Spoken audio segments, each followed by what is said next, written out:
Hey there YouTube, Speedrobo here, and today I wanted to revisit my Oni deck profile that I did slightly over a month ago now. My deck's changed a lot since then, and since Onis are really popular right now, I figured it would be a good idea to go back and show you all what changes I've made to my deck and how I've improved it. So the flag is Katana World, and the buddy is Red Oni Lady Kureha. Starting off with monsters, I run 4 copies of Lesser Fiend Amana Jaku. This is the size 0 2/1/1 with the ambush ability that when he ambushes you draw a card. An absolute essential for any Oni deck, and is a consideration to be the buddy monster if you don't like Kureha.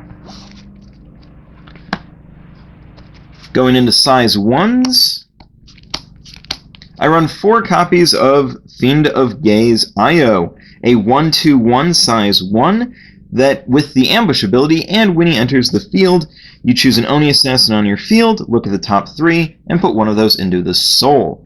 Very solid option and incredibly strong. Then I run 4 copies of Dusk Fiend Yago. This is a new addition to the deck that I didn't have in before, and I feel like this card is very good, and I'm not too sure why I wasn't running it to begin with. A size 1, 5/1/1 with the ambush ability, and when this card enters the field, choose a monster on your opponent's field and put a soul from the chosen card into the drop zone. Then if this card entered by ambush, choose another card in the soul and send it to the drop. The ability upon entering the field is conditional and depends on what matchup you're facing. It is good against Prisms, which is nice. But why he's mainly in the deck is because he is a 5,000 power size 1 with ambush. And Onis have an overall lack of attacking power. Yago helps that a lot. Next are the size 2s. 4 copies of Fiend of 100 Flogs Rashomon, a 6/1 size 2 with a call cost of, look at 3 cards from the top of your deck and put 1 face down on this card's soul, send the rest of the drop, and pay 1 gauge with the move and soul guard ability. I'm running this card instead of Pale Yellow Fiend Kid Hoshiguma. I used Hoshiguma in my last deck profile, and I still like them both. However, I've decided to main deck Rashomon, as he's a little bit better against things that are currently being run in the meta, namely Thunder Empire. Having the Soul Guard's very nice against that. Then I run 4 copies of the buddy Red Oni Lady Kureha, a 5/1 size 2 with a call cost of 1 gauge.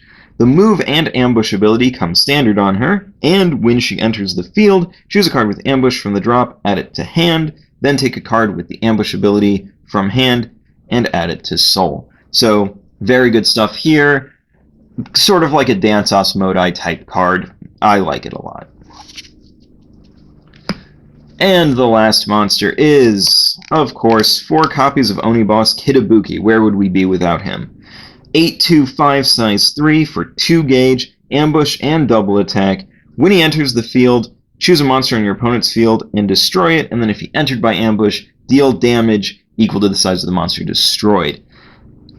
This is one of those cards that I will sideboard out against certain matchups, because indestructible monsters are now a thing. And he's not so good against matchups that run a lot of those, so I'll generally sideboard him out for, I don't know, probably like Snake Gaze, usually, is what I go for. But overall, an extremely powerful card in most situations. Let's talk about the impacts next, as I run a lot of them. 3 copies of Secret Sword Lethal Formation, with 1 copy of Secret Sword Dragon Vanquish Formation. The reason why I use this is because at this point, pretty much everyone has dragons. I don't think that there's a deck running around out there that doesn't have dragons in some capacity in it. And the ability to nullify and deal 2 damage is just so nice and handles so many unfortunate situations that this deck could find itself in, Lethal Formation I feel is an absolute must. And I'm also considering bumping this up to 4 copies instead of just 3. But right now 3 is working for me, and I'm seeing it consistently. Next, 4 copies of Darkskill Eerie Wailings. Cast cost of 2 gauge with 2 abilities. First, choose an Oni Assassin on your field and put up to 2 cards from your deck into the soul of that card face down, shuffle your deck. Or you can cast this on a counter timing to remove all souls from all cards on the field. Either of these abilities is very, very strong. And since I've upped my deck count from 50 to 55 in my new version to help prevent deck out, running 4 copies of Eerie Wailings is an absolute necessity, as this allows me to search through my deck for what I need and get it instantly. Because by upping my deck from 50 to 55, it hurts my consistency. There's no way around it, it just does. Having more than 50 cards in your deck is, without a doubt, a hit to consistency. Darkskill Eerie Wailings helps fix that by searching through the deck for what I need. Going into spells, I run 2 copies of Hiding Oni. I still only use 2 copies as I feel that this card is a bit overhyped. Cast cost of put a soul from a card on your field into the drop zone, put the top card of your deck into the gauge, and draw 2 cards. So I talked about this card a lot in my last video, so if you want a more in-depth discussion on it, go check that one out. But long story short, if you aren't careful as to what you pull out, or you can't pull out something ideal, or something that will not oversize your field, this card can actually end up minusing you. So while it is one of the better draw options Oni has, I still only run it at 2, because Amana Jaku and Oni Convoy, without a doubt, pull their weight. So 2 copies of Hiding Oni, that's the most I run. Next, 4 copies of Under the Table. It's clear Serenity, but activates from the soul. What's not to love? Coming up next, 4 copies of Underhanded Means Sneak Attack. This card's great. It's Oni's Geppuku Giri. Cast cost, put a soul from an Oni Assassin on your field into the drop. Counter, destroy a card in your opponent's field. Blow their stuff away. Ambush. Good stuff. Next, 3 copies of House of Assassins Oni Convoy. This card is absolutely lovely. Set, act, put a card from your hand face down into the soul of an Oni Assassin on your field. If you do, draw a card. You can only use this ability once per turn, and you can only set 1 House of Assassins Oni Convoy on your field. This card is very, very good and is very needed in Oni Assassin. So the question is, why am I only running 3? And that's because of the restriction that you can only set 1. So if I end up drawing into more than 1 of this, if I already have 1 on my field, and I get a second one, that is a dead card. I can't do anything with it other than throw it into the soul and hope that's my soul guard guy and that maybe that'll be okay, or charge and draw it. Those are my only options, which I just don't like. So running it at 3, and with the rate that my deck goes through the deck, I end up seeing House of Assassins Oni Convoy consistently, but I don't end up seeing multiple copies per game. So 3 right now is sitting at the perfect butter zone where you'll see it, but you won't get more than 1 copy, and that's what you want. So I like this a lot. I like it at 3. If you can run it at 4 if you want, if you're not feeling confident or it just isn't showing up for you, running this at 4 is fine. Personally, I do 3. And then I run 3 copies of Banquet for the Unrighteous. This card has really nice art. That's for sure. Choose and use one of the following 2. You may only cast Banquet for the Unrighteous once per turn. Look at 3 cards from the top of your deck. Choose a monster from among them and add it to your hand. Then put the rest into the drop zone. Or, put a card from your drop zone face down into the soul of a monster on your field. So no matter how you slice this card, it's a net 0. You're paying 1 card to get 1 card. The reason why I run it at 3 is, instead of like not running it at all because it's a net 0, is because it does pull from the drop. Now I know that some people really, really like this card and really like the fact that it can put stuff from the drop into the soul, and I do like that. And some people want to run it at 4. Well, you run into the same situation that you had with House of Assassins Oni Convoy. Because you can only cast Banquet for the Unrighteous once per turn, if you end up having multiple of it in your hand, it's a dead card. Only for that turn, granted, but this game is fast. Buddy Fight is by no means a slow game. If you can't fire off your stuff in 2 to 3 turns, it's not going to go well for you. You're probably going to lose because of how fast this game is. Granted, it is slowing down a bit with the new defensive style decks, but then there's Thunder Empire, right? So I stick with 3 for Banquet. Running less or more, I understand both sides, but 3 does work for me. Next, 3 copies of Demon Way Sakura Fubuki. I don't believe I had this in my previous deck profile, so this is a new card. Cast cost, pay 2 life.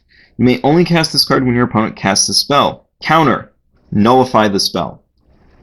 This card is an absolute lifesaver. Because of how Oni works, I take damage very rarely. If my deck's working, I'm going to have monster in my center, I'm going to be able to keep up the defense.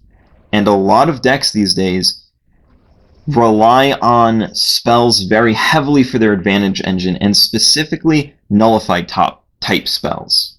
I'm looking at you, Dragon World, and your billion Dragon Shields. Enough with that.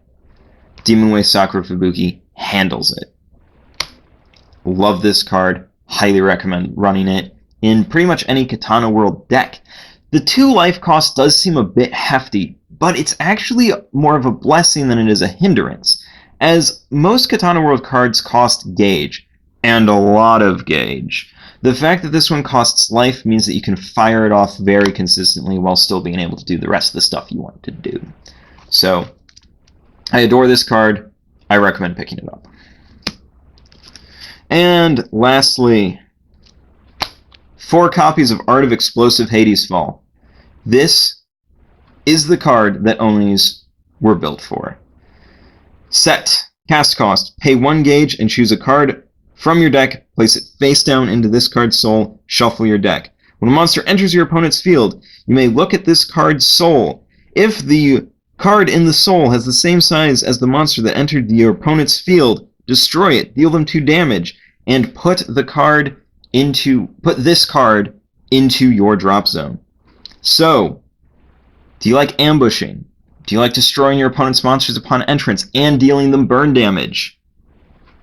This is the card for you. Set your little friend Ibuki into it. End your opponent. Boom. Ambush. More monsters dead. More damage. Great stuff. So, now I want to talk about the sideboard. That was the main deck, all 55 cards. Time to talk about the sideboard. I sideboard 4 copies of Pale Yellow Fiend Kid Hoshiguma. A 5/2/4 size 2 with a call cost of 1 gauge, and you may take a card from your hand and put it into the soul. He's got move and double attack. I used to run this guy instead of Rashomon, because that double attack is just so strong on a size 2 for 1 gauge. I just look at Lion Drake. This is Katana World's Lion Drake. So he's great, but not great against a lot of things. There's a lot of stuff that I want the Soul Guard for. So that's why I have him sideboarded. In certain matchups, this guy is definitely better than Rashomon. In other matchups, Rashomon is better than him. It's about 50-50 in my experience. So that's why he's in the sideboard. Next, I'm sideboarding 2 Secret Swords, an extra copy of Dragon Vanquish Formation, and Secret Swords Starlight. They both cost 2 gauge. You know what Dragon Vanquish Formation does, so let's talk about Starlight. Counter, destroy a size 2 or less monster or an item on your opponent's field. If you do, deal them 2 damage. This card can only be activated when a monster on your field is destroyed. and it's in the soul of Lethal Formation. So I'm not running the spell nullifier Lethal Formation. I believe it's called Secret Sword Star Crusher, because it costs 3 gauge. And it's usually a cost I can't pay, or I'll want to pay for other things. So while Star Crusher is fantastic, its cost is more, and I already have spell null options in the deck. So I'm already able to nullify spells, and gauge isn't really a resource I typically have in spades, unless I get really lucky with my under the tables going into soul off of IO and stuff like that. Then I'll have the gauge, but sometimes I just don't. And the reason why I have a second copy of Vanquish Formation in here is that some decks just call dragons all the time, and they are a pain in the butt. Mostly is why. So, just putting in the extra copy of this is very nice, so that if you get 2 lethal formations, or one of this is sitting in your gauge, you can guarantee just fire it off and you'll be okay. And then I run 2 copies of Ninja Art Snake Gaze in my sideboard. I know that a lot of people main deck this, and I know that a lot of people run it at 4. From my experience, Snake Gaze is good but not needed. It's very, very nice against certain stuff in the meta, namely Thunder Empire. But the lethal formations with Dragon Vanquish Formation is typically enough to handle it. And Snake Gaze at 2 will show up enough that it's good enough. So that's why I only have Snake Gaze at 2. If you want to run it at 4, I totally understand why, and that makes sense to me. But personally, 2 copies has been working for me. And then the last card in my sideboard, 2 copies of Optics Operation Shrouded Strawcoat. Counter, choose and use one of the following 2. During this turn, the next time damage would be dealt to you, it is reduced by 2. Or put a soul from a card on your field into the drop zone.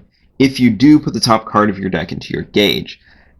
I run this card as an alternative to Sneak Attack, as they work very similarly. They pull cards from soul to activate ambushes.